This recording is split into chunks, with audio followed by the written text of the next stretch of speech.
Episode की starting में हमें एक पैलेस को दिखाया जाता है जहां पर अभी बहुत जोरों से बारिश हो रही थी और वहीं पर हमें स्वर्ड्स के साथ में दो गार्ड्स को दिखाया जाता है जो कि बाहर खड़े होते हैं और उसी पैलेस के अंदर कुछ लोग बैठे होते हैं और आपस में बात कर रहे होते हैं। उनमें से एक आदमी कह रहा होता वो डीमन बहुत हरामी है, ना केवल उसने मेरी सारी दौलत छीन ली लेकिन उस विशियस बास्टर्ड ने मेरी सारी फिंगर भी मेरे हाथों से कट कर दी। और अब हमें इस आदमी के बारे में बताया जाता है। इस आदमी का नाम जिन ली बोंग है और ये treasure merchant alliance grand master है। देन उसके सामने जो आदमी बैठा होता है वो कहता है भले ही मैं ऐसा लगता हूँ लेकिन अच्छा यही होगा कि तुम मुझे कम ना आको। देन वही आदमी दोबारा से कहता है मैंने तुम्हें यहाँ बुलाया है, मैंने तुम्हें यहाँ हायर किया है अपना रिवेंज लेने के लिए उस आदमी के अगेंस्ट में। देन जिस आदमी को मिशन दिया गया है वो कहता है क्या तुम्हारे पास कोई उसकी कैरेक्टरिस्टिक्स होंगे, जैसे कि कोई उसकी फोटो वगैरह या फिर स्केच वगैरह। ये जियांगयू का बेस्ट असेसिन है, इसका नाम फैंटम है। देन जो जिन होता है वो कहता है वो बहुत हैंडसम है और हम लोग सबसे पहले मिले थे एक ड्रिंकिंग पार्टी में। उसका व्यवहार दयालु है, वो कहीं ज्यादा ही आकर्षित दिखता है और अच्छा दिखने के साथ में वो बुद्धिमान भी है। लेकिन कुछ भी हो वो बिल्कुल भी नॉर्मल नहीं है और भले ही वो सिर्फ 20 साल का ही क्यों ना हो लेकिन ऐसा कुछ भी नहीं है जिसके बारे में वो जानता ना हो और सेंट्रल प्लेन में ऐसा कोई कॉर्नर नहीं होगा जहाँ पर वो गया ना हो जिसे वो जानता ना हो। और ऐसे ही उसके साथ 2 महीने रहने के बाद एक बार नशे में उसने मुझे अपनी मार्शल आर्ट दिखाई। देन वहीं पर जो एक बूढ़ा आदमी खड़ा होता है वो दीवार से एक चीज को हटाता है। देन हमें दीवार में एक निशान को दिखाया जाता है जो कि ड्रैगन के आकार का होता है। और देन दोबारा से जिन बताता है वो मार्शल आर्ट ऐसी नॉर्मल की मार्शल आर्ट नहीं थी, वो एक स्पेशल मार्शल आर्ट थी। इस मार्शल आर्ट का नाम नैन्स ली सेंग्स था जिसे कि द थंडरबोल्ट स्वर्ड भी कहते हैं। और जो फैंटम असैसिन होता है जब वो उस मार्क को देखता है तो वो भी हैरान हो जाता है और अपने मन में कहता है ये तो थंडर पैटर्न है, इसमें कोई भी मिस्टेक नहीं है कि ये थंडरबोल्ट स्वर्ड के ट्रेसेस हैं, ये असलियत में वही है और मैंने तो सिर्फ इसके बारे में केवल और केवल सुना ही है। और जो नैंग्स ली सेंग थे वो जियांगयू के one of the best martial artist थे, 10 ग्रेट मार्शल आर्टिस्ट में से एक मार्शल आर्टिस्ट थे। और जब ऑर्थोडॉक्स अलायंस और डिमोनिक कल्ट के बीच में ग्रेट वॉर चल रहा था तो उसके रुकने के बाद से ही वो गायब हो गए और अभी वॉर को खत्म हुए पूरे के पूरे 20 साल हो चुके हैं लेकिन अभी तक उन्होंने अपने आप को नहीं दिखाया है। जो मोटा आदमी होता है वो दोबारा से कहता है उस लड़के के बारे में पहले तो मुझे भी यकीन नहीं हुआ था लेकिन मेरी जो सस्पिशियस थी वो कंफर्म हो गई थी उसे उसकी मार्शल आर्ट बुक को देख करके जो कि वो अपने हाथ में हमेशा होल्ड करता था। अंत में उसने उसे मार डाला और उसकी हिडन स्किल छीन ली जो 1000 सोने के सिक्कों से भी अधिक महंगी है, जीवन और मृत्यु की तलवार से। जियांगयू के 100 मास्टर तक और उसके अलावा 10 ग्रेड मास्टर में से एक चियोन मू एक जिसे कि द डीमन स्वॉर्ड भी कहते हैं वो भी उसके पीछे गए थे लेकिन कोई भी वापस नहीं आया, उनमें से एक भी वापस नहीं आया। और हर बार जब मैं उसके पास किसी को भी भेजता तो वो मुझे हर बार खोज लेता। उसने ना केवल मेरी उंगलियां काट दी बल्कि मेरी सारी संपत्ति भी छीन ली और जाते समय उसने मुझसे कहा था मुझे बहुत अच्छा लग रहा है, ऐसा कोई रीजन नहीं है कि मैं ये सारी चीजें ना ले जाऊं। ये सुनकर वो आदमी भी घबरा जाता है और अपने मन में कहता है ये झूठ नहीं बोल रहा होगा क्योंकि उसने इसे मारने की कोशिश की थी। लेकिन मुझे ये समझ में नहीं आ रहा है कि कैसे एक 20 साल का लड़का डीमन स्वॉर्ड चियोनमू एक को कैसे हरा सकता है। दोबारा से जो जिन होता है वो कांपते हुए हाथों से कहता है वो लड़का मेरी सारी संपत्ति हड़पना चाहता था, प्लीज उस बास्टर्ड को मार डालो। उस डीमन का नाम जियोक ली ग्यून है। अब यहीं पे सीन कट होता है, हमें किसी आदमी को चलते हुए दिखाया जाता है। ये आदमी वही होता है जिसका नाम फैंटम है और फैंटम से एक आदमी कह रहा होता है ये यंग मास्टर जियोक का रूम है, यंग मास्टर जियोक यहीं पर आराम कर रहे हैं और यहाँ पर रहते समय जो हमारे मास्टर जियोक है वो हमारा काफी ख्याल रखते हैं और हमसे बहुत सारी बातें करते हैं। वो सचमुच बहुत ज्यादा ही वार्म पर्सन है। और जो फैंटम होता है वो इसकी बातें सुनने के बाद अपने मन में कहता है क्या वो एक वार्म पर्सन है, ये सर्वेंट आखिरकार उसे वार्म पर्सन क्यों कह रहा है। देन वो आदमी हमें बताता है उसने जितना भी यंग मास्टर जियोक के बारे में इन्वेस्टिगेट किया तो बस उसे इतना ही पता चला कि कुछ लोग उसे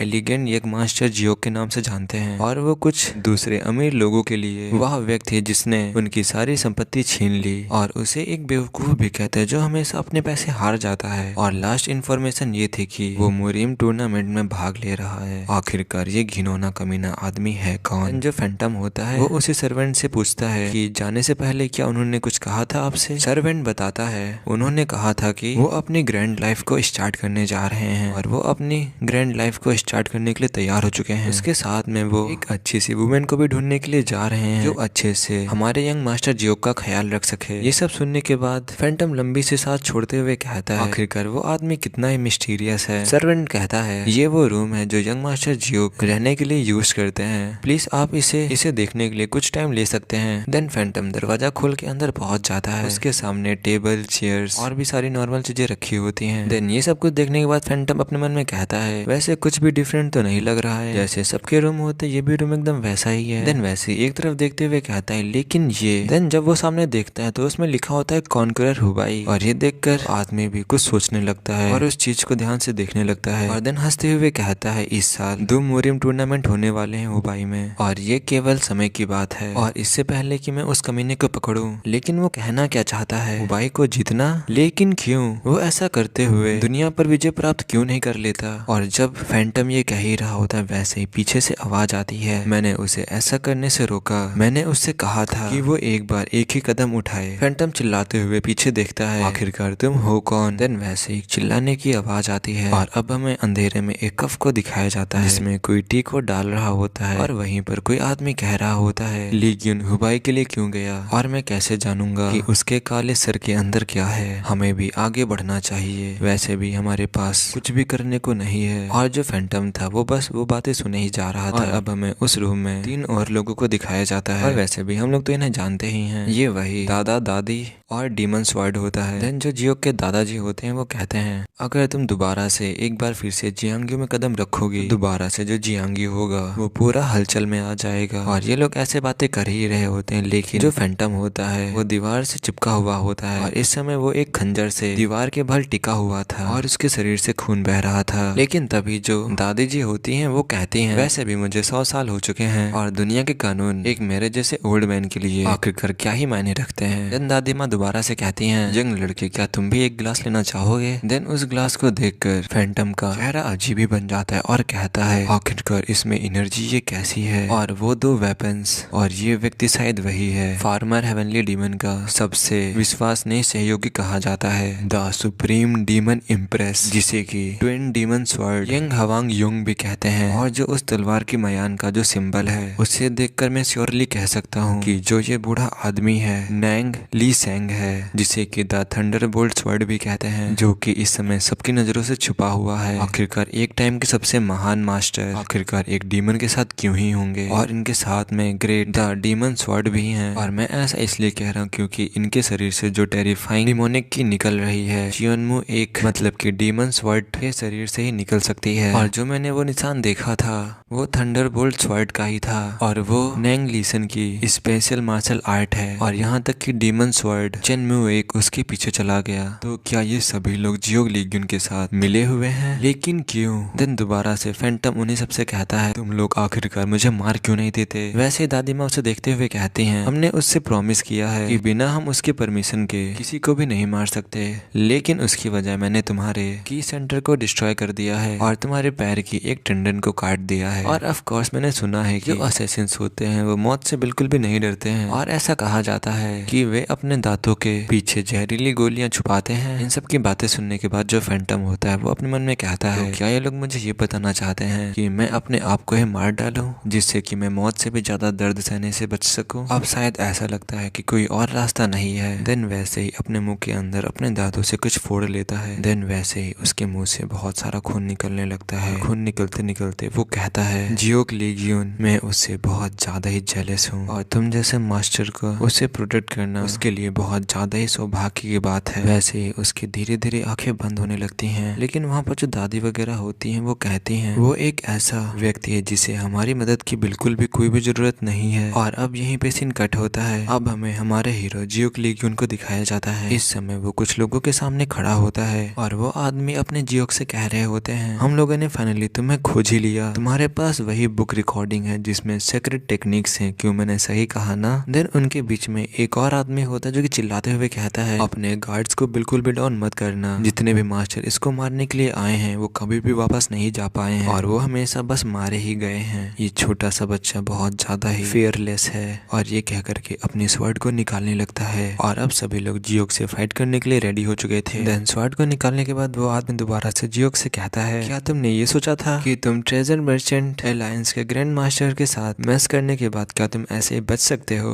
हम लोग तुम्हें मार डालेंगे। और जब वो आदमी ये कहने वाला था वैसे ही उसके सामने कुछ आ जाता है। देन वैसे ही वो आदमी जमीन में स्लाइड करते करते कुछ मीटर तक दूर चला जाता है। और यहाँ पर अभी जो कुछ भी हुआ था इससे बहुत ज्यादा ही प्रेशर निकल रहा था और वो आदमी इस समय जमीन पर पड़ा हुआ था। उसे बिल्कुल भी कुछ भी समझ में नहीं आया था कि अभी जस्ट हुआ क्या। ये देखने के बाद वहाँ पर और भी जितने भी असैसिन्स होते हैं वो जियोक के ऊपर अटैक करने के लिए आगे बढ़ते हैं और जियोक उनकी स्वर्ड्स को बस अपनी 2 उंगलियों से ही रोक लेता है। और देन दूसरा आदमी भी जियोक की तरफ अटैक करने के लिए आता है, लेकिन जियोक उससे भी बच जाता है और पहले वाले आदमी को आगे कर देता है, जिससे कि वो नुकीली चीज उस आदमी के अंदर घुस जाती है। देन लगातार एक साथ में वहाँ पर जितने भी लोग थे सभी लोग आगे बढ़ने लगते हैं जियोक की तरफ अटैक करने के लिए। और इस समय जियोक एकदम सेंटर में था और वो सभी लोग जियोक को घेर लिए थे चारों तरफ से। इस बार अटैक होने वाला था चारों तरफ से, लेकिन जो भी जियोक के पास आता जा रहा था वो बस मरता जा रहा था। उनके सर पैर हाथ सब कुछ कटते जा रहे थे। जियोक बिल्कुल भी रुकने का नाम नहीं ले रहा था, बस चारों तरफ खून ही खून हो चुका था। हर एक आदमी के पीसेस होते जा रहे थे और वहाँ पर मानो कि इस समय खून की बरसात हो रही हो। और जियोक भी बिल्कुल भी रुकने का नाम नहीं ले रहा था, वो भी आगे बढ़ता जा रहा था और सबको काटता जा रहा था। और कब सभी लोग मर जाते हैं बिल्कुल भी कुछ पता नहीं चलता है। ये सब लोग बस कुछ ही सेकंडों में मारे गए थे। अब वो सभी लोग मरे हुए जमीन पर पड़े हुए हैं, सबके बॉडी पार्ट्स कटे हुए हैं, किसी का पेट, किसी की गर्दन, किसी का सर, किसी का हाथ। और जियोक उन सबको मार के उन सबके आगे पहुंच चुका होता है और उसे इस समय एक भी खरोच भी नहीं आई थी। और देन अपने बालों को छूते हुए कहता है ऐसा लगता है कि उसने अभी तक हार नहीं मानी है, शायद उसकी उंगलियां इनफ नहीं थी। इस एपिसोड के स्टार्टिंग में हमें बताया जाता है ऑर्थोडॉक्स फैक्शन और डिमोनिक कल्ट के बीच जब ग्रेट वॉर चल रही थी तब जिन जिन लोगों ने स्वॉर्ड को उठाया था वो सभी मारे गए थे। और जो ये ग्रेट वॉर थी डीमंस और ऑर्थोडॉक्स के बीच में, तब किसी ने भी प्रिडिक्ट नहीं किया था कि जो ये वॉर होगी ये 13 साल तक चलेगी। ये एक अंतहीन नरक था जो कि आंसू, विलाप और रक्तपाल से भरा हुआ था। पर अचानक से जो ये वॉर था वो रुक जाता है अनएक्सपेक्टेड ट्रूस के साथ में। और अब 20 साल बाद भी जो ट्रूस की डिटेल है वो अभी भी मिस्टीरियस है। और अब ऐसा लगता है कि डीमन कल्ट और ऑर्थोडॉक्स अलायंस दोनों ही चुप रहने पर सहमत हो चुके हैं। और जैसे जैसे समय बीतता गया जियांगियों के अंदर नई ताकतें उभरने लगी और दूसरी तरफ कुछ फैमिलीज ऐसी भी थी जो वॉर की वजह से कमजोर हो चुकी थी। और यहीं पे सीन कट होता है और हमें किसी को स्वॉर्ड को चलाते हुए दिखाया जाता है और जो भी उस स्वॉर्ड को चला रहा होता है वो कह रहा होता है आखिरकार क्यों, क्या मैं 7 स्टार रियल्म का ब्रेक थ्रू नहीं कर सकती। और हमें दिखाया जाता है ये एक लड़की होती है जिसका नाम जियोंग कैरियन होता है और ये राइटियस स्वॉर्ड सेक्ट लीडर की सेकंड डॉटर होती है। और वो अपने स्वॉर्ड से प्रैक्टिस कर रही होती है और वो अपने मन में कह रही होती है मुझे रेड डेथ स्वॉर्ड आर्ट को जितने जल्दी हो सके उतने जल्दी मास्टर करना होगा जिससे कि मैं अपनी फैमिली को रिस्टोर कर सकूं। और अब हमें दिखाया जाता है वो अपने स्वॉर्ड को अंदर रख लेती है और कहती है बहुत ज्यादा ही अजीब बात है, मेरी स्किल्स में कोई भी इम्प्रूवमेंट नहीं हो रहा है। और तभी उसे कोई बुलाता है चैरियन और ये चैरियन के सिस्टर और ब्रदर इन लॉ होते हैं। इसकी सिस्टर का नाम जियोंग वॉरियन होता है जो कि राइटियस स्वॉर्ड सेक्ट लीडर की एल्डेस्ट डॉटर होती है। और जो उसके बगल में होता है उसका नाम सीयू बाइक होता है जो कि चैरियन की सिस्टर का हस्बैंड होता है। देन तभी चैरियन कहती है मेरी ट्रेनिंग के दौरान आप लोग अचानक से यहाँ कैसे आ गए। देन तभी उसकी जो सिस्टर होती है वो कहती है जैंग जिन क्लैन का कोई आ रहा है और जो स्वर्ड्समैन जैंग है वो तुमसे कम्पीट करना चाहते हैं जो कि इस साल में टूर्नामेंट होने वाला है ड्रैगन और फ्यूनिक्स का, उसी में आपसे कम्पीट करना चाहते हैं। और ये सुनकर चैरियन कहती है क्या। और अब हमें यहाँ पर टूर्नामेंट के बारे में बताया जाता है। सेंट्रल प्लेन के मार्शल आर्टिस्ट टूर्नामेंटों में 2 टूर्नामेंट ऐसे हैं जो कि बहुत ज्यादा ही ग्रैंड माने जाते हैं, जिसमें कि एक है द हेवनली ड्रैगन टूर्नामेंट। और इस वाले टूर्नामेंट में सेक्ट का सम्मान और यहाँ तक कि जान भी दांव पर लगी होती है। और जो ये हेवन ड्रैगन टूर्नामेंट है ये हेवंस के नीचे सबसे ग्रेटेस्ट मार्शल आर्ट टूर्नामेंट है और यंग मेन और वुमेन्स के लिए जो कि कम्पीट करते हैं पेयर्स में, जिसे कहते हैं the dragon and Phoenix tournament. और जो ये ड्रैगन एंड फिनिक्स टूर्नामेंट होता है ये इवेंट यंग राइजिंग टैलेंट के लिए होता है। और इस साल ये दोनों टूर्नामेंट हुआन हुबाई में होने जा रहे हैं। इस समय जो चैरियन होती है वो अपने मन में सोच रही होती है बच्चों की तरह जोड़े बनाना पहले से ही काफी बुरा है, लेकिन उस कमी ने जंग एंगियोल के साथ जोड़ा बनाना। देन वो अपने सिस्टर से कहती है नो वे, मैं ऐसा बिल्कुल भी नहीं करने वाली और आखिरकार मुझे उस जैसे व्यक्ति के साथ क्यों इन्वॉल्व किया जा रहा है। देन उसकी जो सिस्टर होती है वो कहती है तुम परेशान मत हो, पहले मेरी बात सुनो। तुम हमेशा से ही कहती आई हो कि तुम हमारे क्लैन का सम्मान लाओगी और अगर तुम ड्रैगन एंड फ्यूनिक्स टूर्नामेंट में सेलेक्ट हो जाती हो तो तब आपको बड़ी प्रतिष्ठा मिलेगी। तभी जो चैरियन होती है वो उनकी एक भी बात नहीं सुनती है और वो वहाँ से चिल्लाते हुए चली जाती है कि मैं आपसे पहले ही कह चुकी हूँ, मैं वहाँ नहीं जाने वाली। और ये सब कुछ देखकर जो उसकी सिस्टर होती है वो बहुत ज्यादा उदास हो जाती है। और अब यहीं पे सीन कट होता है और हमें एक मार्केट का सीन दिखाया जाता है जहाँ पर बहुत ज्यादा ही चहल पहल होती है। और वहीं पर उसी मार्केट में हमारी चैरियन को दिखाया जाता है और वहाँ पर एक आदमी दूसरे आदमी से कह रहा होता है, क्या तुमने न्यूज को सुना है, जो ग्रैंड मास्टर है वो इस बार एक और फिंगर को हार चुके हैं। देन दूसरा आदमी कहता है, ऐसा लगता है किसी ने हमारे और से सजा दी है। और वहीं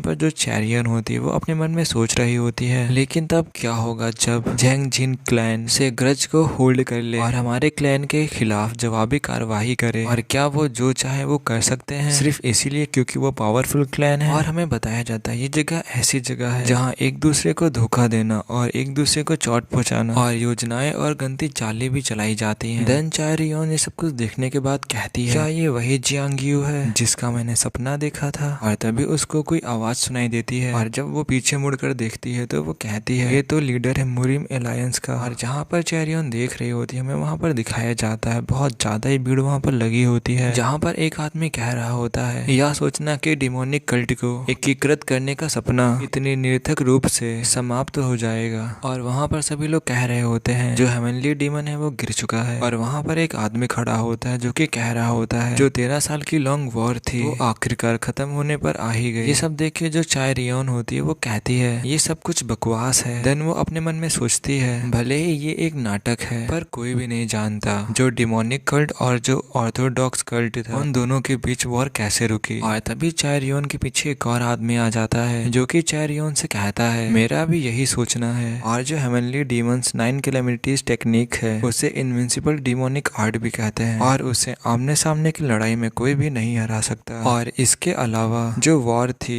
ऑर्थोडॉक्स फैक्शन और डिमोनिक कल्ट के बीच में वो इस तरह से समाप्त नहीं हुई थी। देन जो चैरियन होती है वो अजीब सा फेस बनाते हुए उस आदमी को देखते हुए कहती है, इस अजीब से आदमी को आखिरकार क्या हो गया है। देन वो लड़का चैरियन से कहता है, मुझे प्यास लगी है, चलो साथ में कुछ पीते हैं, मुझे रास्ता देखो, मैं पहली बार वुहान आया हूँ। देन जो चैरियन होती है वो अपने मन में सोचती है, ये अपने मासूम चेहरे के साथ कौन सी चाल चल रहा है। और फिर जो चैरियन होती है वहां से जाते हुए कहती है, अगर तुम एक मार्शल आर्टिस्ट हो तो फिर तुम्हें एक बेकार आदमी की तरह व्यवहार नहीं करना चाहिए और मुझे कुछ और काम भी करने हैं इसलिए मैं जा रही हूँ। देन तभी वो आदमी दोबारा से कहता है, क्या तुम्हें सही में लगता है कि ये जियांग यू है। देन तभी चैरियन होती है वो कहती है, तुम्हारा मतलब क्या है। शायद वो आदमी हमें बताता है जो आदर्श और शिष्टा है वो बहुत पहले ही त्याग दिया गया और अब जो ये जियांग यू है ये बस एक अब दिखावा मात्र है। क्या ये इतना पैथेटिक नहीं है। और ये सुनकर चैरियन के जो हाथ होते हैं वो कांपने लगते हैं बट वो अपने आप को शांत करती है और फिर उस आदमी की तरफ देखते हुए कहती है, लेकिन तुम अभी भी इस जियांग यू में रह रहे हो। और ये कहकर वहां से जाने लगती है। देन चैन श्रियोन दोबारा से कहती है, जियांग यू इतना बुरा भी नहीं है कि डिजर्व करे इतनी डिसरिस्पेक्ट को। और ये लड़का उसे देखता ही रह जाता है और मुड़ते समय एक हल्की सी मुस्कान देता है और अब दोनों ही वहां से जाने लगते हैं एक दूसरे की अपोजिट डायरेक्शन में। और यहीं पे सीन कट होता है, हमें हुआ यंग इनका सीन दिखाया जाता है और ये शायद एक रेस्टोरेंट का नाम होता है और उस रेस्टोरेंट में बहुत सारे लोग बैठे हुए थे और वहाँ पर कुछ लोग खाना खाते हुए बातें कर रहे होते हैं। मैंने सुना है जो ड्रैगन और फिनिक्स टूर्नामेंट है वो बहुत ज्यादा ही एक्स्ट्रा ऑर्डिनरी होने वाला है और इस टाइम जो टॉप कैंडिडेट होंगे इस चैंपियनशिप में वो जरूर ही बुक चियोन फैमिली के स्वर्ड्समैन होंगे। और फिर वहाँ पर दूसरा आदमी कहता है, नामक सेक्ट के भी स्वर्ड्समैन को भी अंडर एस्टिमेट नहीं किया जा सकता है। और तभी वहाँ पर कोई दरवाजा खोलता है और देन जो भी दरवाजा खोलता है वो अंदर चला जाता है और ये अपनी चैरियन होती है और वो अपने अगल बगल देखते हुए कहती है, यहाँ पर जो टूर्नामेंट होने वाला है उसकी वजह से इतनी सारी भीड़ है। और फिर वहाँ पर एक आदमी आता है और चैरियन से कहता है, राइटियर स्वर्ड सेक्ट की यंग लेडी जियोंग, आपको अकेले यहाँ क्यों आना पड़ा। देन चैरियन कहती है, बस मैं यहाँ पर लाइट डिनर करने के लिए आई थी। देन वो आदमी कहता है, ओ डियर अब मैं क्या करूँ, और अभी सिर्फ स्पेशल रूम में सिर्फ एक ही सीट बची हुई है। देन वो अपने पीछे बुलाता है और उनको लेकर जाने लगता है और चैरियन से कहता है, लेडी जियोंग आप हमारे वुहान की बेस्ट हो तो मैं आपको थोड़ा सा डिस्काउंट भी दूंगा। और जब सभी लोग सुनते हैं कि ये लड़की वुहान की बेस्ट है तो सभी लोग उसकी तरफ देखने लगते हैं और चैरियन के बारे में बात करने लगते हैं। देन तभी चैरियन अपने मन में कहती है, आखिरकार कौन है जो इन रूमर्स को ऐसे फैला रहा है और मैं आमतौर पर ऐसे अकेले रेस्टोरेंट्स में नहीं जाती हूँ। और देन वो आदमी कहता है, लेडी आपको जहाँ कंफर्ट हो आप वहाँ पर बैठ सकती हो। और जब वो लोग अंदर आते हैं तो वो लोग एक आदमी को देखते हैं जो कि वहाँ पर बैठा होता है पहले से ही। वो आदमी उनको देखते हुए उनसे कहता है, ओ हम लोग दोबारा से मिल गए। और देन दोबारा से कहता है, अगर मुझे पहले से ही पता होता कि हम लोग ऐसे दोबारा से मिलेंगे तो तब तो मैं तुम्हारे साथ ही आता। देन चेरियन अपने मन में कहती है, सही में जो मेरा आज लक है वो कुछ ज्यादा ही आज स्ट्रेंज है। देन हमारा चेरियन जो होता है वो लेग पीस को खाते हुए कहता है, क्या तुम्हें इस टूर्नामेंट के बारे में पता है कि रजिस्टर कैसे करते हैं एक पार्टिसिपेंट्स के रूप में, और रजिस्ट्रेशन करने की डेडलाइन क्या है। देन जो चेरियन होती है वो अपने मन में सोचती है, क्या ये पूरा दिन से भूखा था। और अब उस लड़के से कहती है, क्या तुम पार्टिसिपेट करने के बारे में सही से नहीं सोच रहे हो। देन वो लड़का कहता है, ऑफ कोर्स, और वहाँ पर सुंदर लड़कियां भी गैदर होंगी है ना। और मेरा चेहरा ऐसा है जो लड़कियों को काफी पसंद आता है, और मैं तब से ट्रैवल कर रहा हूँ जब से मैं 10 का था, और मैं जहाँ भी गया लड़कियां हमेशा ही मेरे पीछे पड़ी रही। देन जो चेरियन होती है वो खाना खाते हुए अपने मन में सोचती है, ये तो बिल्कुल भी विश्वास करने वाला नहीं है, और इसके अलावा क्या ये हमेशा से ही ऐसा व्यक्ति रहा है। बट इस समय ये पूरा ही डिफरेंट लग रहा है। जब ये मुझसे पहले मिला था और तब मुझे रियलाइज हुआ कि इस पूरे जियांग्यू में सबसे सुंदर महिला कौन है। देन वो लड़की भी कहती है, कौन है। देन वो लड़का कहता है, वो मेरी मदर है। अभी जो चेरियन होती है वो कहती है, क्या तुम्हारी मदर। देन तभी वो लड़का उसकी तरफ देखते हुए कहता है, क्या तुम डिसरिस्पेक्ट कर रही हो मेरी मदर का क्योंकि वो ओल्ड है। देन जो चेरियन होती है वो भी घबराते हुए कहती है, अरे नहीं नहीं ऐसा बिल्कुल भी नहीं है। देन दोबारा से वो लड़का कहता है, खैर इसके अलावा मैं एक बड़े इवेंट को लेकर के घबराहट महसूस कर रहा हूँ और इसीलिए और भी ज्यादा खाना खाने का मन कर रहा है। देन जो वो चेरियन होती है वो कहती है, क्या ये सब कुछ उस टूर्नामेंट की वजह से हो रहा है। देन तभी वो लड़का कहता है, नहीं मैं तो ऑब्वियस हूँ कि वो टूर्नामेंट मैं ही जीतने वाला हूँ और मैं इस बार एम कर रहा हूँ इस साल की हुबाई को जीतने की। और ये सुनकर जो चेरियन होती है उसे देखती रह जाती है और अपने मन में कहती है, क्या ये हुबाई को जीतना चाहता है। देन वो लड़का खाना खाते हुए कहता है, वैसे चिंता करने के लिए और भी बहुत सारी चीजें हैं और करने के लिए भी और भी बहुत कुछ है, और ऐसे समय में मुझे बहुत ज्यादा ही भूख लगती है। टूर्नामेंट को जीतना और हुबाई पर विजय प्राप्त करना, क्या आप कुछ ज्यादा ही घमंडी नहीं हो रहे हो। मुझे लगा कि मैंने गुजरते समय एक आवाज सुनी और ये सब कुछ एक आदमी दरवाजे से आते हुए कह रहा था, और फिर वही आदमी कहता है, क्या तुम लेडी जियोंग नहीं हो, राइट या स्वर्ड सेक्ट से काफी समय हो गया। और अब हमें इसके बारे में बताया जाता है, इसका नाम जैंग इंजियोल होता है और उसके पीछे और भी आदमी आ रहे होते हैं और वो कहते हैं, चलो हम लोग भी यहाँ पर ड्रिंक पीते हैं। और वहाँ पर एक लड़की कह रही होती है, चलो यहाँ पर बैठ के करते हैं। और ये लड़की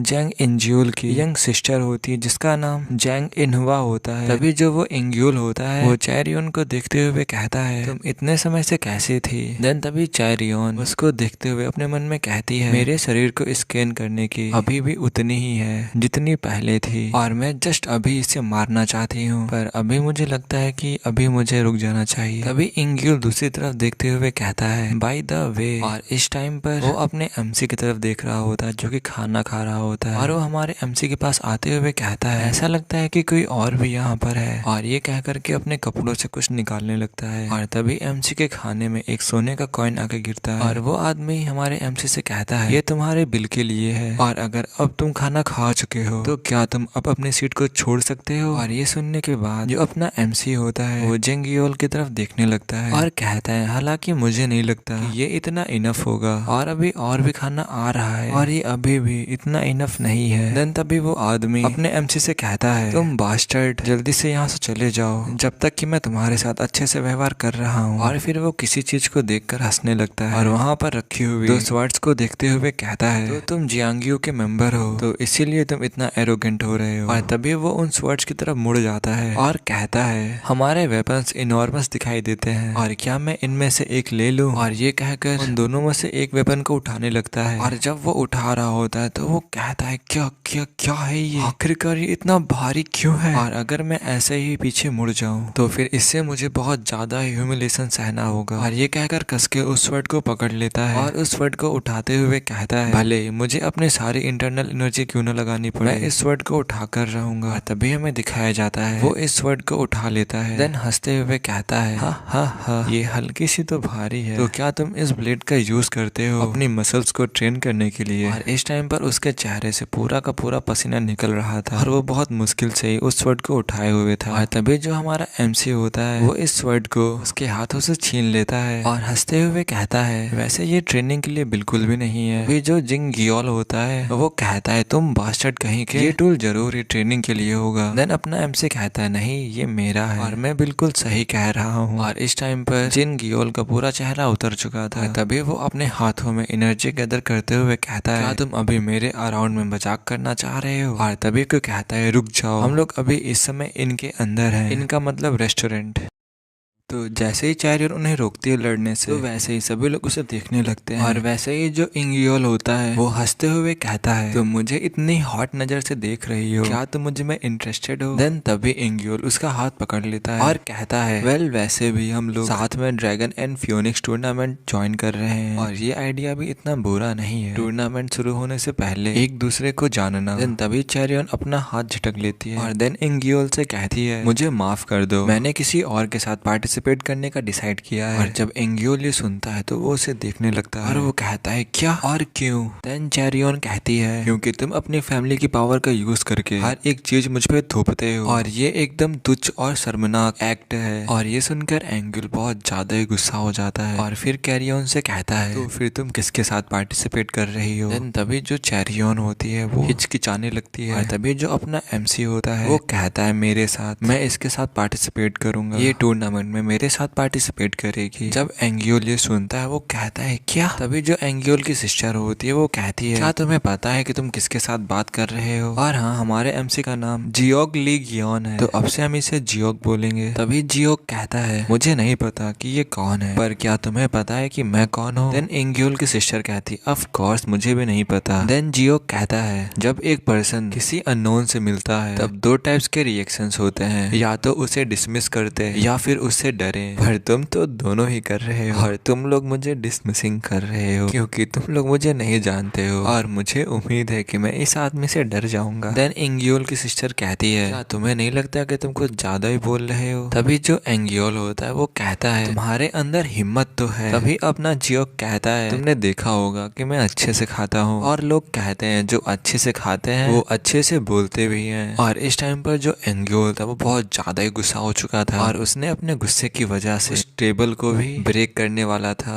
देन तभी जियोग कहता है, ओ हेलो, संभल कर, मेरा फूड ना बर्बाद कर देना। और तभी जो एंगियोल होता है वो जियोग को ध्यान से देखने लगता है। देन अपने कपड़ों को ठीक करते हुए वहां से जाने लगता है और कहता है, तो फिर मैं तुम्हें देख लूंगा ड्रैगन एंड फियोनिक्स टूर्नामेंट पे। और ये कहकर वहां से जाने लगता है। तभी जो उसकी सिस्टर होती है वो एक और बार जियोग की तरफ देखती है और जो जियोग होता है वो भी उसकी तरफ देखता है। देन उसकी सिस्टर कहती है, तो फिर मैं तुम्हें दोबारा देखूंगी। और अब बस इस रूम में जियोग और कैरियन ही बचे होते हैं। इस टाइम पर जो कैरियन थी वो थोड़ी सी नर्वस दिख रही थी और हल्की सी घबराई हुई थी और वो उसी टेबल को देखते हुए अपने मन में कहती है, अब मैं बहुत ज्यादा ही ट्रबल में आ चुकी हूँ। और जैंग इंगियोल के गुस्से को देखते हुए ये लड़का भी जरूर खतरे में होगा। अभी जो अपना जियोग होता है वो कहता है, अब जब हम लोग इस पॉइंट पर आ ही चुके हैं तो चलो टूर्नामेंट में साथ में पार्टिसिपेट करते हैं और मैं अपने प्लान्स को रिवाइज कर लूंगा। अभी जो कैरियन होती है वो कहती है, क्या रिवाइज? लेकिन तुम शुरू से ही इसमें पार्टिसिपेट करने की योजना नहीं बना रहे थे। तभी जियोग कहता है, हाँ इसीलिए तो मुझे इसे रिवाइज करना होगा। तभी जो कैरियन होती है वो कहती, अब तुम मुझे ये मत बताना कि जब तुमने कहा था कि तुम पार्टिसिपेट करना चाहते हो टूर्नामेंट में तो तब तुम हेवनली ड्रैगन टूर्नामेंट के बारे में बात कर रहे थे। तभी जियोग कहता है, ऑफ कोर्स हाँ, मैं उसी के बारे में बात कर रहा था। तभी कैरियन हंसते हुए कहती है, तो फिर तुम्हारे पास इतने अमेजिंग मार्शल आर्ट स्किल्स होने के बावजूद भी तुम अभी तक शांत क्यों रहे? तो फिर आपने उन्हें अच्छी तरीके से पीटा क्यों नहीं? तभी जियोग कहता है, मुझे बच्चों से लड़ना बिल्कुल भी पसंद नहीं। इस टाइम पर जो कैरियन थी वो अपने मन में सोच रही थी, ये बस एक्सक्यूज दे रहा है, बट सामने हंसने का दिखावा कर रही थी। और अब जो जियोग होता है वो सीरियस में आते हुए कहता है, कम से कम ये बच्चे इस जियानियों के सड़न के पीछे का कारण तो नहीं है। तभी कैरियन अपने मन में कहती है, इस बार तो ये बहुत ज्यादा ही सीरियस एक्सप्रेशन के साथ कह रहा है और ये ऐसा लगता है कि तुम सच कह रहे हो। और अब यहीं पे सीन कट होता है और यहाँ पर कोई कह रहा होता है, ऐसा लगता है कि लेडी जियोंग को यंग मास्टर जंग बहुत ज्यादा ही पसंद है और पक्का ही वो तुम्हें जेलस करने की कोशिश कर रही होगी। ये इंगियोन के चेले चापट कह रहे होते हैं। हमें दिखाया जाता है जो इंगियोन होता है वहां से जा रहा होता है और तभी जो दूसरा सर्वेंट होता है वो कहता है, ऐसा लगता है कि वो जीतने के लिए प्लान नहीं बना रही है और ये सोचना कि वो यंग मास्टर जंग को रिजेक्ट कर देगी और उस टूर्नामेंट में उस लड़के के साथ पार्टिसिपेट करेगी। तभी जो इंगियोन होता है वो अपने मन में कहता है, हाँ वो लाफिंग गाय, और जो वो ब्लेड थी वो पहले इतनी हल्की नहीं थी और मैं उस लड़के को यहाँ पहली बार देख रहा हूँ, आखिरकार है कौन और वो एरोगेंट लड़की आखिरकार उसकी हिम्मत कैसे हुई मुझे रिजेक्ट करने की, और जो आज उन दोनों ने मेरे साथ किया है मैं ये सब कुछ अच्छे से उन्हें वापस करूंगा। और अब यहीं पे सीन कट हो जाता है और अब हमें राइटिया स्वॉर्ड सेट को दिखाया जाता है और वहाँ पर कोई कह रहा होता है चेरियन ने यंग मास्टर जैंग के ऑफर को रिजेक्ट कर दिया है, और मैंने सुना है वो यंग मास्टर जैंग हैवॉक में बहुत ज्यादा ही परेशानियां मचा रहा है क्योंकि वो अभी अपसेट है। और ये चेरियन की सिस्टर कह रही होती है, तभी उसके सामने जो लेडी बैठी होती है वो कहती है क्या चेरियन ने उसे रिजेक्ट कर दिया, और अब से हम चेरियन को रियोन बोलेंगे। और तभी वो लेडी कहती है मैं इसलिए परेशान हो रही हूँ क्योंकि उस यंग मास्टर जैंग के जो रूमर्स हैं वो बिल्कुल भी अच्छे नहीं हैं। अब हमें इनके बारे में बताया जाता है इनका नाम एन सू एई होता है और ये राइटिया स्वॉर्ड सेट की मैट्रियार्च है। और तभी रियोन की सिस्टर कहती लेकिन हम नहीं जानते जो यंग मास्टर जैंग है वो अपने गुस्से के साथ क्या करेंगे। और उसकी मदर कहती है जो रियोन है वो अभी भी यंग है और हम उसे अपनी फैमिली के लिए बलिदान करने के लिए मजबूर नहीं कर सकते। और वहाँ पर उन दोनों के बीच में एक और आदमी बैठा होता है जो कि वहाँ पर उनकी बातों को सुन रहा होता है। देन रियोन की जो सिस्टर होती है वो कहती है ये सिर्फ फैमिली के बारे में नहीं है, ये चेरियन के बारे में भी है, वो उसे भी हार्म कर सकता है। और अब हमें इनके बारे में बताया जाता है इनका नाम जियोंग लीचू होता है और ये राइटिया स्वॉर्ड सेट के लीडर होते हैं। और ये अपने मन में सोच रहे होते हैं मेरी शॉर्ट कमिंग की वजह से जो मेरी वाइफ और मेरे चिल्ड्रन है वो सफर कर रहे हैं, और अगर मैंने क्रिम्सन डेथ स्वॉर्ड आर्ट को मास्टर कर लिया होता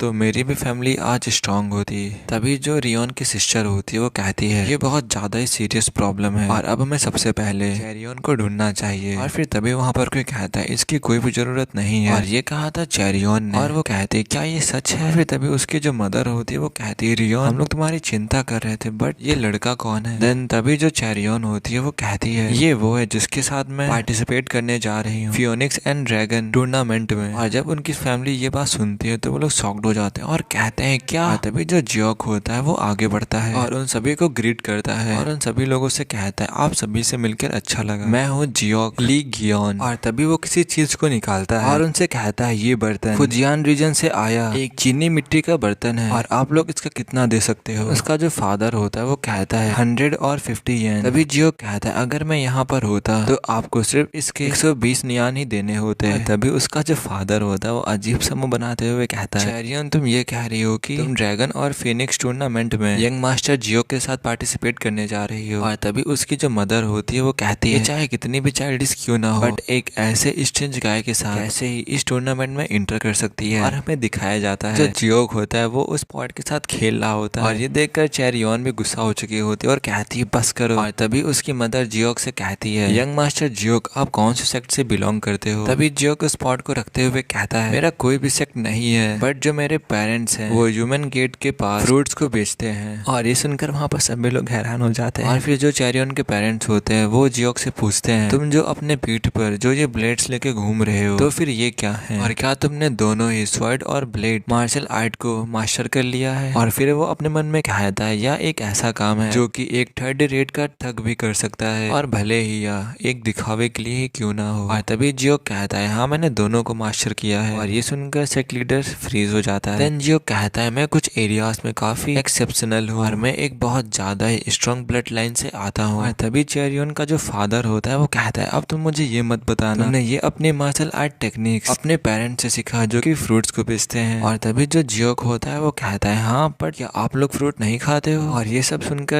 सुनकर बहुत ज्यादा ही शर्मिंदा हो चुकी होती है। तभी उसकी बहन उसके कानों में आकर कहती है तुम कल मॉर्निंग में जाकर यंग मास्टर जैंग से माफी मांग लेना। और अब यहीं पे सीन कट होता है और अब हमें रात का सीन दिखाया जाता है। और वहीं पर जो चेरियन होती है वो जा रही होती है और वो अपने मन में कह रही होती है मैं उसे अपने घर इसलिए ले आई क्योंकि जो वो जैंग इंगियोल था वो उसके साथ कुछ भी कर सकता था बट अब मुझे करना क्या चाहिए। जब ये सब कुछ सोच रही होती तभी वो एक चीज को नोटिस करती है। तभी वो अपने सामने जियोक को देखती है जो कि वहाँ पर खड़ा होता है। तभी चेरियन जियोक से कहती है क्या तुम्हें नींद नहीं आ रही है। तभी जियोक कहता है जब मैं लोकेशन को चेंज करता हूँ तब मुझे नींद नहीं आती है और इसके अलावा मुझे आज रात को कुछ काम भी करना है। और तभी जियोक अपनी मुट्ठी को बंद करते हुए कहता है मैं आज कुछ लोगों को विदा करने जा रहा हूँ। और जो चेरियन होती है वो अपने मन में कह रही होती है आखिरकार क्यों ये इतने ब्रूटल जोक को इतनी सीरियसली से कैसे कह सकता है। और क्या जो फ्रूट्स की शॉप थी जिसके बारे में ये बात कर रहा था क्या वो भी एक मजाक था। और तभी चेरियन जियोक से पूछती तुम्हारे मदर फादर किस तरह के लोग हैं। और मैंने सुना था जो तुम्हारी मदर है वो बहुत ज्यादा ही ब्यूटीफुल है बट तुम्हारे फादर कैसे हैं। और तभी जियोक जो होता है कुछ सोचते हुए कहता है जो मेरे फादर है वो रूल्स को फॉलो करते हुए वो हर एक चीज का ध्यान रखने की कोशिश करते हैं और ये अच्छी बात है, लेकिन उन रूल्स को वो मेरे ऊपर भी थोपता है और वही मेरे लिए प्रॉब्लम है। और मेरे जो पेरेंट्स थे वो मुझे जियांग्यो आने नहीं दे रहे थे, स्पेशली जो मेरे फादर थे वो। और तभी जो चैरियन होती है वो अपने मन में सोच रही होती है कि जरूर ही जो इसके पेरेंट्स है वो जियांग्यो के नहीं है और इसीलिए वो अपने बेटे की चिंता कर रहे होंगे। और तभी जो जियोक होता है वो कहता है जो मेरे पेरेंट्स थे वो कह रहे थे वो जियांग्यो की चिंता करते हैं। और ये सुनकर जो चैरियन होती है वो तो हैरान ही हो जाती है, शॉक्ड हो जाती है और वो अपने मन में कहती है हाँ मैं भी समझ सकती हूँ। और तभी चैरियन दोबारा से अपने मन में कहती है हालांकि जो मेरे पेरेंट्स है वो मेरे बारे में भी चिंता करते हैं और खास तौर पर अभी जिस पॉइंट पर हम हैं। और तभी जो जियोक होता है जब चैरियन को देखता है और इस टाइम पर जो चैरियन थे उसके एक्सप्रेशन एकदम ही अलग थे। और तभी जियोक कहता है ऐसा लगता है कि मैंने अपना सारा खाना पचा लिया है क्योंकि उसमें सिर्फ वेजिटेबल्स ही थी और क्या कल तुम्हारी फैमिली मीट को सर्व कर सकती है। और ये सुनकर वो हंसने लगती है और कहती है क्या ऐसी फुलिश बातें करना बंद करो और कल ब्रेकफास्ट करने के बाद इस जगह को छोड़ देना। तभी जो जियोक होता है वो चैरियन की तरफ देखने लगता है और चैरियन होती है वो कहती है क्या हुआ, क्या कुछ गलत है। तभी जियोक कहता है क्या तुम मेरी चिंता कर रही हो। तभी जो चैरियन होती है वो शर्माते हुए कहती है बदतमीज कहीं के, मैं उन लोगों की चिंता कर रही हूँ जो तुम्हारे साथ फ्यूचर में मिलने वाले हैं। और ये कहकर वहाँ से जाने लगती है। और अब यहीं पे सीन कट होता है, हमें एक जगह का सीन दिखाया जाता है और वहाँ पर 4 लोग आग को जलाए हुए बैठे हुए थे और वहाँ पर एक आदमी कह रहा था वो यंग लड़का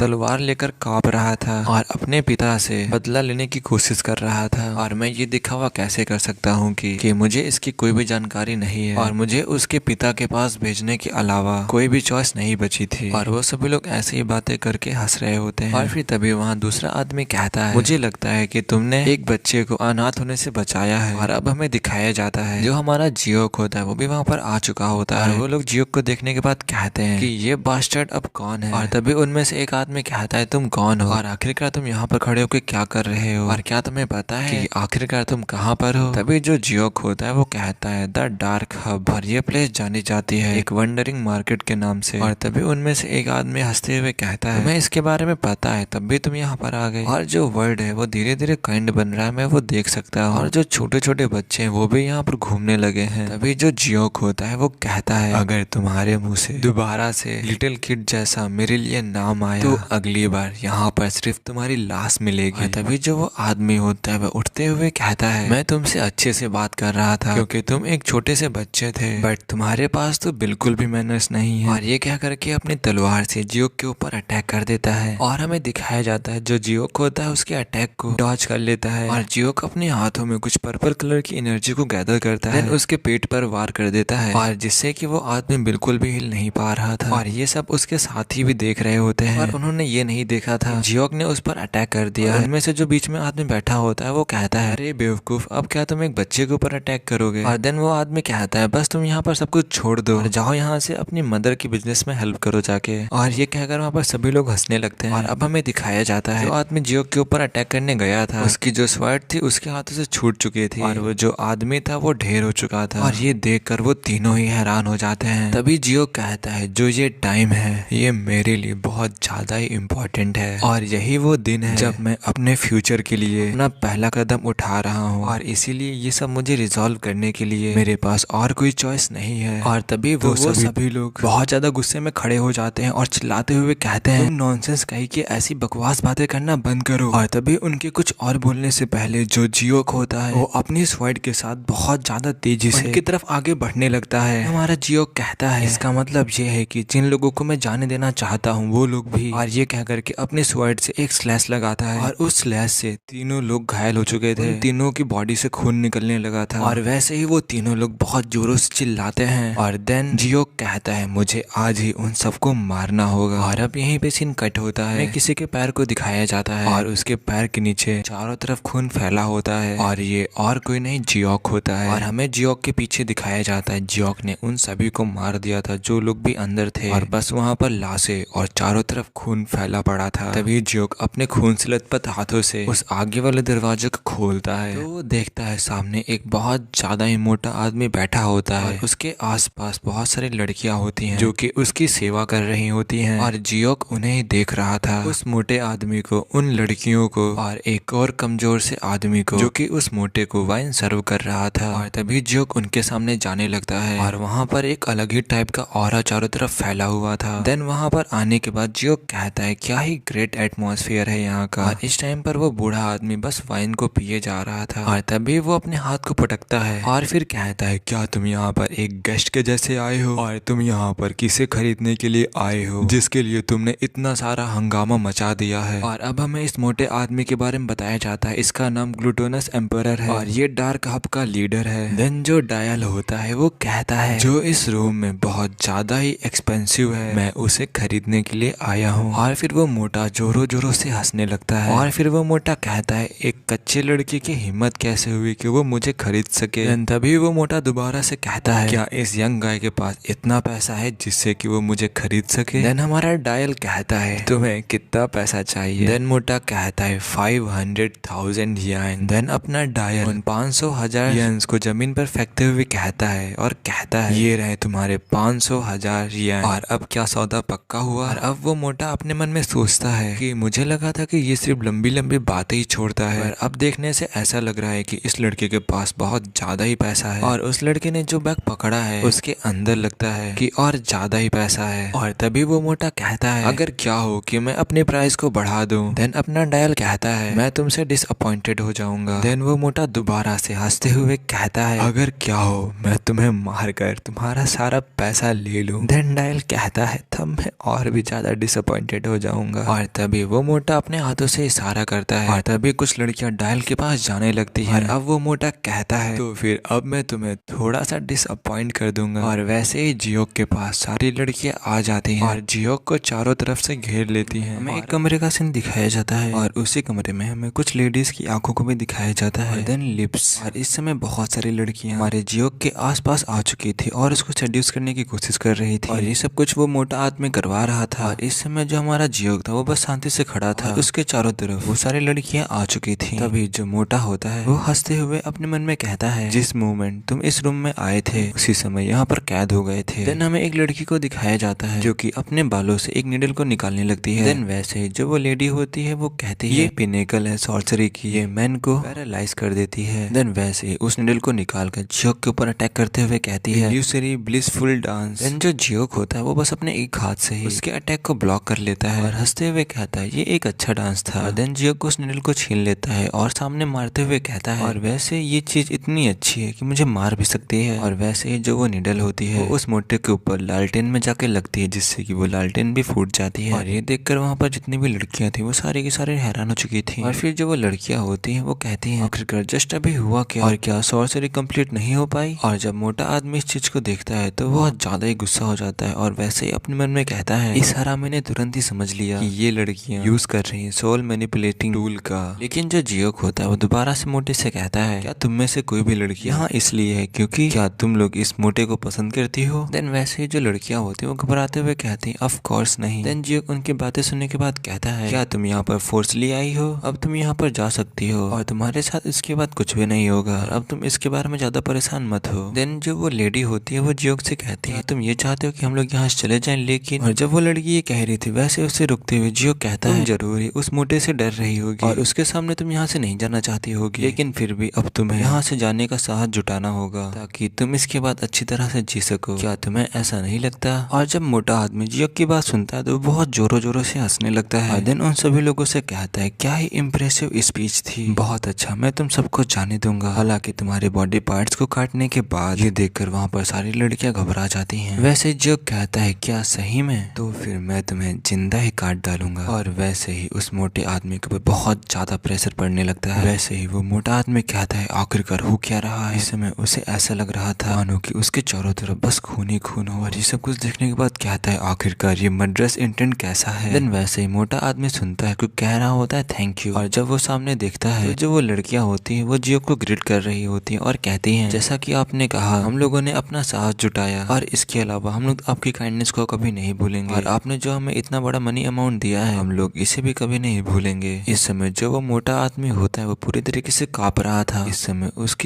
समय उसकी जो आंखें थी वो पूरी की पूरी लाल पड़ चुकी थी और वैसे ही बहुत ज्यादा गुस्से में अपने मन में कहता है ये सोचना कि उस आदमी के सिर्फ मर्डरस इंटेंट से ही मेरे जैसा एक ग्लूटोनस एम्परर जम जाए, सिर्फ उस घटिया आदमी के इंटेंट से। और आखिरकार मैं कुछ भी क्यों नहीं कर पा रहा हूँ और वो सारी लड़कियां मेरी आंखों के सामने यहाँ से चली गई। आखिरकार आखिरकार इस लड़के ने मुझे बना क्या दिया है, मुझे बहुत बुरा लग रहा है। और वैसे ग्लूटोनस एम्परर का जो हाथ होता है वो साइज में बड़ा होने लगता है और जो उसके पैर होते हैं वो भी बड़े होने लगते हैं और इस समय वो पहले से भी ज्यादा बड़ा हो चुका था और मोटा हो चुका था। और देन वैसे ही जियोक से कहता है मैं तुम्हें अपने स्पेशल मार्शल आर्ट से मार डालूंगा, gluttonous emperor body protection martial art. Then Jeok जियोक हंसते हुए कहता है तुम और भी ज्यादा बड़े हो चुके हो और इसीलिए तुम्हें अब और भी ज्यादा मार खानी पड़ेगी। लेकिन वैसे ही जो ग्लूटोनस एम्परर होता है जियोक के ऊपर अटैक कर देता है, लेकिन जियोक जो होता है उस अटैक से बच जाता है। देन वैसे ही जियोक उस मोटे के पीछे आ जाता है और उस चीज को मोटा भी देख लेता है और वैसे ही जियोक के ऊपर अटैक कर देता है, लेकिन जो जियोक होता है दोबारा से उसके अटैक से बच जाता है। और अभी भी जो जियोक था वो स्माइल कर रहा था और जियोक को हंसता देखकर जो वो मोटा था वो बहुत ज्यादा ही गुस्सा हो चुका था। देन वैसे चिल्लाते हुए कहता है तुम पागल कहीं के, बस तुम ऐसे भागते रहो, मैं तुम्हें पाउडर में बदल दूंगा। इस समय जो जियोक था दोबारा से उसके अटैक से बच चुका था, इस समय वो हवा में था। और देन वैसे ही उस मोटे से कहता है मुझे तुम जैसे कमीने बिल्कुल भी पसंद नहीं है। और वैसे ही अपनी जोरदार किक उस मोटे के मार देता है, जिसकी वजह से जो मोटा होता है वो दूर जाके गिरने लगता है। और इस समय वो बहुत ज्यादा खून को उगलने लगा था अपने मुंह से और एक ही किक में उसकी हालत बहुत ज्यादा बुरी हो चुकी थी। देन वैसे ही वो मोटा दोबारा से उठता है और अपने हाथों में एनर्जी को गैदर करते हुए कहता है तुम कुत्ते के बच्चे हो। और जब जियोक ये सुनता है तो जियोक उस मोटे से कहता है घिनौने इंसान, उन वुमेन्स को कैद करके तुम आखिरकार कर क्या रहे थे। देन वैसे ही अपनी उंगली से एक पत्थर के ऊपर मारता है जो कि एक लाइट के स्पीड से उस मोटे के शरीर के आर पार हो जाता है और वैसे ही उसका हाथ कट के अलग हो जाता है और उसके हाथों से बहुत ज्यादा ही खून निकलने लगता है। मोटा भी बहुत जोरों से चिल्लाने लगता है और देन उसी बुरी हालत में कहता है ये बास्टर्ड, ये एक रियल मास्टर है। और इस समय जियोक की बॉडी से बहुत ज्यादा पर्पल कलर का ऑरा निकल रहा था। देन दोबारा से वो मोटा आदमी हंसने लगता है और दोबारा से हंसते हुए कहता है इस केस में तुम्हें क्या लगता है, क्या सब कुछ ऐसे ही खत्म हो जाएगा? मैं ये मेक श्योर जरूर करूंगा कि मैं तुम्हें मार डालूं। और ये कह करके जियोक की तरफ आगे बढ़ने लगता है, लेकिन जो जियोक था ने अपने हाथों में एक पर्पल कलर की एनर्जी गैदर कर ली थी और वो एनर्जी और भी ज्यादा गैदर होती जा रही थी। और फिर उस एनर्जी के साथ में जो जियोक होता है वो अपने हाथ से अटैक कर देता है और वहाँ पर बहुत ज्यादा ही प्रेशर निकलने लगा था, जिसकी वजह से जो मोटा होता है वो सारी दीवारें वाले तोड़ कर पीछे जाके गिरता है। एक बार फिर से वो अपने मुंह से खून को उगलता है और खून को उगलते उगलते वैसे ही जमीन पे गिर जाता है। इस समय जियोक बस उसे ही शांति से देख रहा था और देन वैसे ही कहता है मैंने तुम्हारी जान की कीमत चुका दी है, इसीलिए अब मैं तुम्हें ले रहा हूँ। देन वैसे ही जो मोटा आदमी होता है वो कहता है मेरी मरती हुई आत्मा को कहाँ ले जाने की बात कर रहे हो, मैं सोच रहा हूँ कि तुम मिस्टेक कर रहे हो। वैसे ही जो जियोक होता है वो अपने पीछे इशारा करते हुए कहता है मैं उस आदमी से बात कर रहा हूँ, तुमसे नहीं। देन वैसे ही जो मोटा आदमी होता है वो कहता है आखिरकार वो एक निकम्मा आदमी क्या ही कर सकता है, और इसके अलावा अगर वो तुम्हारे जैसा एक व्यक्ति है तो आपको बिना कोई आवाज किए आप उसे आसानी से ले जा सकते हैं, लेकिन तुम ऐसा क्यों नहीं कर रहे हो। देन वैसे ही जियोक कहता है क्योंकि मुझे तुम्हें मारने का एक रीजन मिल जाएगा। सुनने के बाद जो मोटा आदमी होता है वो कहता है तुम मेरे से भी घटिया आदमी हो। लेकिन जो जियोक होता है वो उस मोटे से कहता है लेकिन मेरे ट्रैप्स में अच्छे लोग नहीं गिरते हैं। देन वैसे ही हंसते हुए जो मोटा होता है वो कहता है ऐसा होने का कोई रास्ता ही नहीं है, जियांगियो में जैसा एक आदमी हो। और वैसे ही शायद वो मोटा मर जाता है। देन वैसे ही जियोक कहता है हम लोग फाइनली मिल ही गए मैनर मास्टर हवा। जब मैंने आगे चैप्टर्स को एक्सप्लेन किया था तो मैंने इसे जियोक का मास्टर बताया था, इसका नाम मैनर मास्टर हवा है, जियोक का मास्टर वास्टर बिल्कुल भी नहीं है। जियोक ने इसको ठीक कर दिया था। अब कंटिन्यू करते हैं। और जब वो अपना नाम सुनता है तो वैसे ही वो ध्यान से उस आदमी की तरफ देखने लगता है, मतलब जियोक की तरफ देखने लगता है। दोबारा से जियोक पीछे मुड़ते हुए हंसते हुए कहता है या फिर मैं तुम्हें हवा म्यूचुअल बोलूं क्या, तब तुम मुझे आंसर दोगे। वैसे ही वो आदमी भी जियोक की तरफ देखते हुए कहता है तुमने सही कहा, आखिरकार कैसा ही ये नॉस्टैल्जिक नेम है। और अब हमें इस आदमी के बारे में बताया जाता है, इसका नाम हवा म्यूचुअल है, ये माउंट आइस का फैंटम मैनर का फॉर्मर पैट्रियार्च है। दोबारा से जो जियोक होता है वो कहता है आखिरकार किसने ही सोचा था फॉर्मेशन आर्ट और इंजीनियरिंग टेक्निक जीनियस इस जैसी प्लेस में भी हो सकता है, और इसी की वजह से मुझे तुम्हें ढूंढने में बहुत ज्यादा ही समय लग गया जैसा कि मैंने एक्सपेक्ट किया था। उस घटना से उभरना इतना ज्यादा कठिन है। और अब हमें माउंट आइस फैंटम मैनर के बारे में बताया जाता है। जो ये जगह थी ये बहुत ज्यादा ही फेमस थी और जियांगियो का हर एक इंसान जगह के बारे में जानता था। ये प्लेस मशहूर थी मैकेनिकल टेक्निक्स की वजह से, यहाँ पर बहुत अच्छी अच्छी मैकेनिकल टेक्निक्स पाई जाती थी। हवा म्यूचुअल था, इसके अंदर बहुत ज्यादा ही टैलेंट था और जो इसकी फैमिली थी वो बहुत ज्यादा ही ग्रेट थी। और उस समय ये एक ऐसा इंसान था जिससे कोई भी दुश्मनी नहीं लेना चाहता था। लेकिन ये सब कुछ तब तक था जब तक इसकी डॉटर ने अनफिनिश्ड मैकेनिकल डिवाइस टच नहीं किया था। हवा ने उस इंसिडेंट की वजह से अपनी पूरी फैमिली को खो दिया था और तब से ही वो अपने आप को ब्लेम करने लगा। देन उसने अपने अपीयरेंस को चेंज कर लिया, तब से वो सबसे छुपने लगा। और देन वैसे ही जो हवा होता है वो धीरे से कहता है मैं उस चीज को आखिरकार कैसे ही भूल सकता हूँ, और ये कह करके रोने भी लगता है। इस चीज को जियोक भी नोटिस कर रहा था। देन वैसे ही जियोक कहता है तुम एक अच्छे एडल्ट हो। और जब वो आदमी ये सुनता है तो वैसे ही वो जियोक की तरफ देखने लगता है। दोबारा से जियोक कहता है तुम एक गुड एडल्ट हो जिसने सफर किया 10 सालों तक, और कोई भी अपनी पूरी लाइफ तक सफर नहीं कर सकता जब तक कि कोई अपनी फैमिली को खोने का सौरव भूल ना जाए। और जब वो आदमी ये सुनता है तो वैसे ही वो कहता है आखिरकार ये कैसा स्ट्रेंज गाय है, इसने मुझे बचाने की कोशिश की है और इसने अपनी जान जोखिम में डालकर ये सिर्फ यहाँ मुझसे मिलने के लिए आया है, और अभी तक ऐसे वर्ड मुझे अभी तक किसी ने भी नहीं बोले हैं। वैसे ही वो आदमी जियोक से कहता है आखिरकार तुम हो कौन जो तुम मुझे खरीद कर मेरा यूज करना चाहते हो। देन वैसे ही जियोक कहता है मैं तुम्हारा यूज करना चाहता हूँ जियांग यू को डोमिनेट करने के लिए। और जब वो आदमी ये सुनता है तो वैसे ही वो जियोक की तरफ देखने लगता है और हंसने लगता है, और देन वैसे अपने घुटनों के ऊपर बैठ जाता है और कहता है ये मेरा न्यू फेथ है। देन वैसे ही वो अपने पैरों के ऊपर गिर जाता है और कहता है हवा म्यूचुअल अपने मास्टर को ग्रीट करता है, मास्टर मैं अपनी सारी लाइफ आपको डिवोट करता हूँ। ये देखकर जियोक भी बहुत ज्यादा खुश हो जाता है और स्माइल करने लगता है। देन वैसे ही जियोक भी कहता है चलो फिर अब स्टार्ट करते हैं। देन वो आदमी भी कहता है कि अब हम लोग जा रहे हैं, लेकिन वैसे ही जो जियोक होता है वो एक क्रीपी सी स्माइल हंसने लगता है और अपने हाथों में फायर ले आता है। देन वो आदमी भी कहता है आखिरकार ये करना क्या चाह रहे हैं। इस समय जियोक उसके पीछे अपनी फायर को लगा रहा था, और तुम्हें तो पता ही है कि आगे क्या हुआ था। जियोक ने हवा को ठीक कर दिया था, और इसी टाइम पर हमें एक और आदमी को दिखाया जाता है जो कि एक पेड़ के टहनी पर खड़ा होता है, जो कि उसी घर की तरफ ही देख रहा होता है और उसको देखते हुए कहता है क्या यंग मास्टर जियोक अभी भी फाइट कर रहे हैं। और इसी के साथ ये वाला एपिसोड खत्म होता है और यहीं पे सीन कट होता है। हमें एक जगह पर रात का सीन दिखाया जाता है जहाँ पर पूरा सफेद सफेद चांद निकला हुआ था, और हमें वहाँ पर किसी के पैरों को दिखाया जाता है और वो आदमी कह रहा होता है आखिरकार वर्ल्ड में ये कैसे हो सकता है। और ये आदमी वही आदमी होता है जो उस मोटे को बियर सर्व कर रहा होता है, और पहले तो उसका शरीर था वो झुका झुका मालूम लग रहा था, बट अब उसका शरीर एकदम ही ठीक हो चुका था, और वही देखकर वो हैरान हो चुका था और वो कह रहा था आखिरकार इस दुनिया में ये कैसे हो सकता है। और वो कहता है मैंने सुना था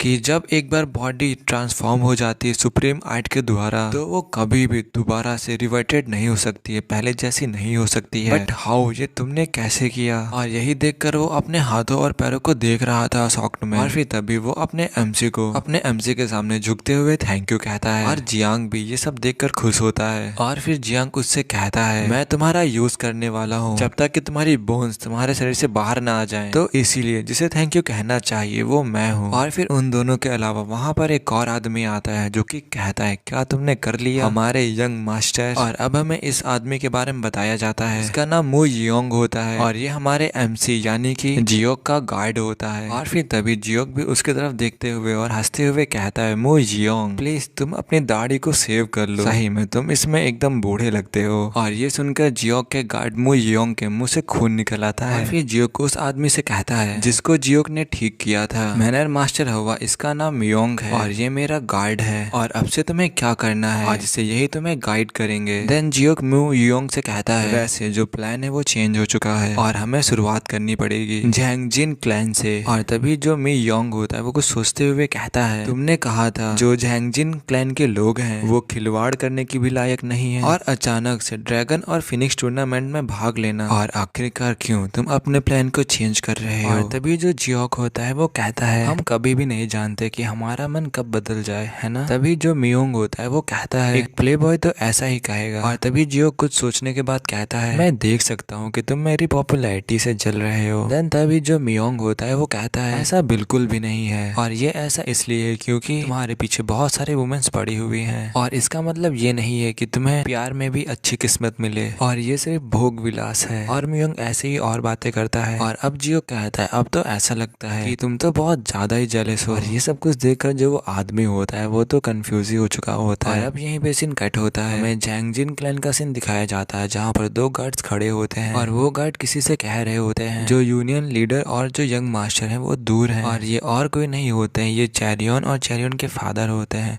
और फिर तभी चैरियन के फादर उन गार्ड से कहते हैं क्या हम लोग जान सकते हैं कि वो कब वापस आएंगे। और जो वो गार्ड्स होते हैं वो लोग भी कहते हैं हमें भी नहीं पता कि वो कब वापस आएंगे। और इस टाइम पर जो चैरियन का फादर होता है वो चैरियन की मदर की बात को याद करता है, जब चैरियन की मदर जो थी वो कह रही थी मैंने सुना है कि जो यंग मास्टर जो जैंग है वो हैवैक में उल्टे सीधे काम कर रहे हैं क्योंकि वो इस टाइम पर अपसेट है। और तभी उसका फादर सोचते हुए हुए कहता है चीजें हाथ से बाहर जाने से पहले हमें उनसे जरूरी अपोलोजाइज करना होगा। और देन उसका फादर गार्ड से कहता है उन्हें बता दीजिएगा जब वो वापस आए कि हम लोग यहाँ पर आए थे। और तभी वहाँ का कोई दरवाजा खोल देता है और फिर उसी दरवाजे से कोई एक आदमी बाहर आता है और वो आदमी कहता है वेल क्या ये ग्रैंड मास्टर जियोंग नहीं है। देन वो आदमी हंसते हुए कहता है मैं यहाँ पर इसलिए आया था क्योंकि मुझे यूनियन लीडर ने इनवाइट किया था, लेकिन मुझे किसी ऐसे व्यक्ति से मिलने की उम्मीद नहीं थी जिसे देखकर मुझे खुशी हो। और हमें इसके बारे में बताया जाता है ये 8 फ्लाइंग हैंड वॉन यूकी है। अभी जो चेरियन का फादर होता है वो वॉन के सामने ग्रिट करते हुए कहता है बहुत समय हो गया ग्रैंड मास्टर वॉन से मिले हुए। और तभी चेरियन का फादर अपने मन में कहता है मैंने सुना है कि झैंगजिन क्लैन का लीडर स्ट्रॉन्ग लोगों को बुलाकर अपनी पावर को इंक्रीज करता है या फिर कह सकते हो शो ऑफ करता है, लेकिन ऐसा लगता है कि वो इस बात में बहुत ज्यादा सिलेक्टिव है कि किसे बुलाना चाहिए। और तभी वॉन कहता है ऐसा लगता है कि हम दोनों के पास थोड़ा थोड़ा फ्री टाइम है तो क्या हम साथ में ड्रिंक करने चल सकते हैं। और अब हमें दिखाया जाता है जो इंग्योल होता है वो खिड़की से सब कुछ देख रहा होता है और ये शायद इसका कोई प्लान है। और अब यहीं पे सीन कट होता है और अब हमें स्प्रिंग ब्रिज इनका सीन दिखाया जाता है और वहाँ पर कोई ग्लास में वाइन डालते हुए कह रहा होता है प्लीज आप इसे लीजिए, ये एक बियर बाइल वाइन है और ये बहुत मुश्किल से ही मिलती है। और तभी जो चेरियन का फादर होता है वो कहता है मुझे इस वाइन को पीने का मौका मिला जो कि बहुत ज्यादा प्रीसियस है और इसके लिए मैं आपको थैंक यू करता हूँ वॉन। और तभी जो वॉन होता है वो कहता है बाय द वे वैसे जो झैंगजिन क्लैन के लीडर हैं वो बहुत ज्यादा ही अपसेट लग रहे हैं। और फिर तभी जो चेरियन का फादर होता है वो वॉन से कहता है अगर आपको मौका मिला तो जरूर हमारे बारे में कुछ अच्छा बताइएगा उन्हें और हमारे लिए कुछ अच्छे शब्द कहिएगा। और फिर जो वो आदमी होता है वो कहता है आप इतना ज्यादा परेशान मत होइए, मैं आपके लिए बहुत अच्छे ही वर्ड रखूंगा और बच्चे तो ऐसे लड़ाई करते हैं, ये तो नॉर्मल बात है। और इस टाइम पर जो चेरियन होती है वो अपने मन में कुछ सोच रही होती है और फिर यहीं पे सीन कट होता है, हमें दिखाया जाता है कोई कह रहा होता है क्या यंग मास्टर जियोक यहाँ पर नहीं है। और तभी वहाँ पर आकर के कोई कहता है यस यंग मिस, ऐसा लगता है कि वो कल रात को ही निकल गए थे। और तभी जो चेरियन होती है वो कहती है क्या बिना कुछ कहे। और तभी जो चेरियन होती है वो गुस्से में खाना खाते हुए अपने मन में सोच रही होती है वो आदमी कल शिकायत कर रहा था कि मुझे कल सुबह मीट खाना है और आखिरकार ऐसे सडन कैसे चला गया। और अब हमें प्रेजेंट का सीन दिखाया जाता है जहाँ पर वो लोग अभी भी वैसे ही बातें कर रहे होते हैं। और तभी जो चेरियन होती है और जो उसका फादर होता है वो उनको ग्रिट करते हुए कहते हैं हमारा आपके साथ बहुत अच्छा टाइम बीता और हम लोगों ने आपके साथ बहुत ज्यादा एंजॉय किया और उस वाइन को भी, ये सब के लिए आपको थैंक यू और अगली बार जो ट्रीट होगी वो हमारी तरफ से होगी। और जैसे ही ये बात वो सुनता है तो वो चिल्लाते हुए कहता है ओ डियर, ऐसा लगता है कि मैं कुछ इंपॉर्टेंट भूल चुका हूँ और मुझे जल्दी से जाना होगा और उसे अटेंड करना होगा और अब मैं पहले जा रहा हूँ और तुमसे बाद में मिलेंगे। और वो वैसे ही दरवाजा बंद करके वहाँ से भाग जाता है और वहाँ पर सभी लोग उसे खड़े होकर देखते ही रहते हैं। और तभी जो उस रेस्टोरेंट की ओनर होती है वो कहती है ये रहा आपका बिल। और जब चेरियन का फादर उस बिल को खोलकर देखता है तो वो उसे देखकर हैरान हो जाता है और कहता है ऐसा बिल्कुल नहीं हो सकता, 120 यॉन सिर्फ एक बॉटल वाइन के लिए। और ये देखकर उसके हाथ कांपने लगते हैं। और फिर तभी जो चेरियन का फादर होता है वो लंबी सी सांस लेते हुए कहता है अभी मेरे पास इतना ज्यादा पैसे नहीं हैं, क्या हम कल आकर आपके पैसे दे सकते हैं। और उस रेस्टोरेंट की जो ओनर होती है वो कहती है हम लोग इसे एक्सेप्ट नहीं करते हैं, लेकिन हम आपकी स्थिति को नजरअंदाज नहीं कर सकते और जब तक कि तुम पैसे यहाँ पर नहीं लाते हो तो तब तक तुम्हारी जो बेटी होगी यहीं पर रहेगी। और वैसे ही चेरियन को वहाँ पर सभी लोग घेर लेते हैं। और तभी जो चेरियन का फादर होता है वो चेरियन के सामने आ जाता है और गुस्से में कहता है क्या तुम लोग मेरी बेटी को हॉस्टेज बना रहे हो। और तभी जो इनकी ओनर होती है वो कहती है आप इसे कोलैटरल कंसीडर कर सकते हो और अगर आपके पास पैसा नहीं है तो आपकी बेटी मेहमानों का मनोरंजन कर सकती है। तभी जो चेरियन का फादर होता है वो अपने मन में गुस्से से कहता है क्या ये पागल हो चुकी है और ये जरूर ही कोई ऐसा वैसा वाइन हाउस नहीं होगा और इसके अलावा इन सबके पास एक अनयूजुअल ऑरा है और शायद ये लोग भी मेरे जितने स्ट्रांग हो सकते हैं। और तभी चेरियन का जो फादर होता है वो कस के अपनी स्वॉर्ड को पकड़ लेता है और शायद अब वो उन पर अटैक करने जा रहा था। और तभी चेरियन के फादर से कोई कहता है सेक्ट लीडर हम लोग दोबारा से मिल गए। और ये अपना जियोक होता है जो कि उस वाइन शॉप में आ चुका था और वहाँ पर सभी लोग ही उसे देखने लगे थे।